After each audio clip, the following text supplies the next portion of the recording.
I love that story which runs to many traditions. Let me take the Buddhist one. A monk, one moonlit night, his house is burned to the ground. And all he does is just look at the moon at night and says, ah, finally a perfect view of the moon at night. Equanimity, that prayerful attitude. But of course it means that when we pray, we have to be very present. This is a true story of Emperor Akbar, the most famous among the Muslim Mughal emperors, who was 17th century, praying in the forest. And as you know, Muslims, they do the body prayer. It so happened there was a peasant girl, lady, who passed his prayer path, totally unaware of him praying. And the emperor got so enraged, the guard seized her. And you know, it's like road rage that the emperor had. How dare you cross my path? Couldn't you see I was praying? Don't you have eyes to see? And the young girl admitted, Your Majesty, I actually did not see you. I was so much, and she admitted, I was so much lost in thoughts of my beloved. I was just seeing my beloved. And he was about to give the punishment to her. And she turned to him and said, but you, Your Majesty, you're also lost in thoughts of your beloved. How come you saw me? And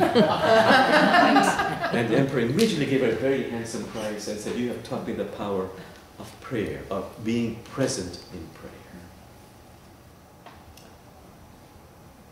Let me end with just saying a few things about spiritual direction. How can one help others? In my position, I see a lot of Muslims and non-Muslims particularly.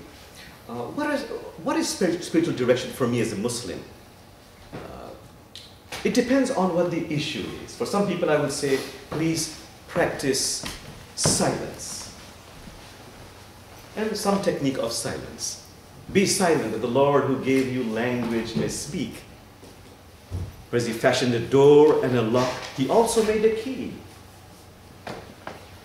For some it might be what in Islam is called the cultivation of divine qualities within you. Allah has 99 divine names. For some person I can say, take a divine name if you want to cultivate, if I feel the need is to be patient in life. Some of you know what it is. Ya what? Ya Sabur in Arabic. A divine name of God. Patience. I want to cultivate patience. Plant that in your heart, in your waking hours and your meditative hours. As a prayer, keep on saying, Ya Sabur, Ya Sabur, Ya Sabur, Ya Sabur, Ya Sabur. Why does that work? The best example, metaphor I know is the vat of dye, D-Y-E. You take a cloth, you put it in the vat of dye, you take it out, it has a very beautiful color, but it fades away over time. What happens if you put that cloth in the vat of dye again and again and again and again? There comes a time this cloth becomes color fast, permanent. So if you dip yourself in God consciousness again and again, it really, really perfumes your heart, as Sufis would say.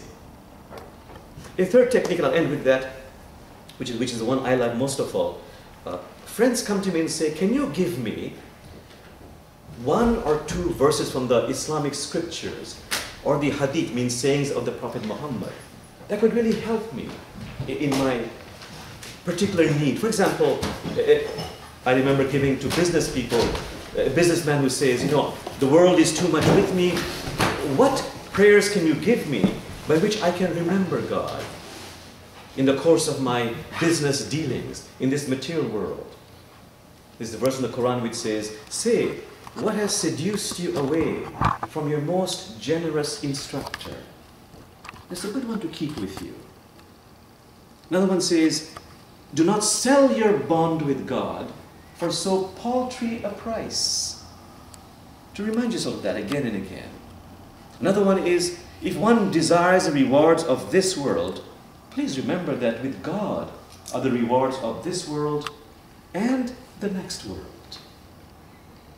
Lastly, a recent one, I do this quite often, hospice. Doesn't matter what the religion is.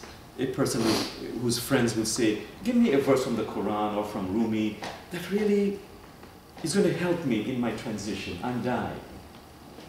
So I gave him this story of Prophet Muhammad. As he was dying, he would ask for forgiveness from everybody as he was dying, and he would ask everybody, do I owe you a debt? And he would say this so often, people said, why are you persisting in saying this all the time? You're the prophet. He said, no, prophet or no prophet. He said, it is better to blush in this world than in the next world. This particular person, I know, immediately took care of all his credit card debts. He was not planning to do so, but after he focused on this particular verse. And of course, that verse from Rumi, everybody loves. A love-sick nightingale among owls, you caught the scent of roses and flew to the rose garden. Okay, my friends. Prophet Muhammad's verse, when he says, Jamal, when you arrived here on earth, everybody was laughing and smiling, but you were crying and crying. Live such a life that when you go off to the other world, you are laughing and smiling, but everybody's crying and weeping.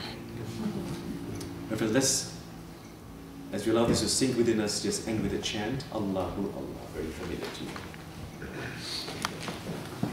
Allahu Allah.